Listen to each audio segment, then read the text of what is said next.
disservice for us as Zimbabweans to leave the country and go to South Africa to go and consult a fellow Zimbabwean doctor. We have the capacity of skills in the country, and therefore what we need is infrastructural development for us to be able to support our health industry.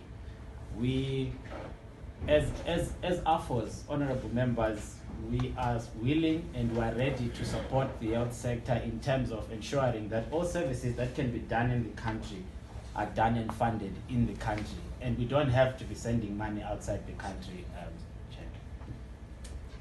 I think the other issue was on coverage and 10% of the population. I think this has been an issue that we have had to battle with over time, but it speaks to the cost of healthcare in our country. It speaks to affordability of the citizens themselves, and we find ourselves covering 10%.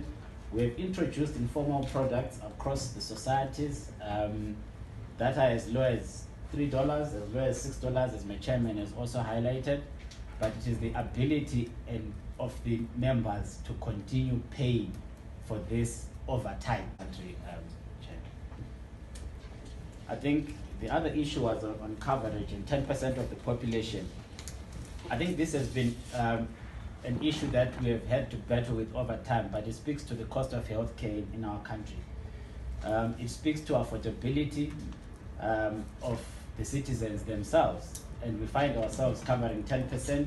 We have introduced informal products across the societies that are as low as $3, as low as $6, as my chairman has also highlighted, but it is the ability of the members to continue paying for this over time, where medical is now been relegated to I think a luxurious component chair. It is a sorry state that is no longer a right, but probably a luxurious kind of procedure.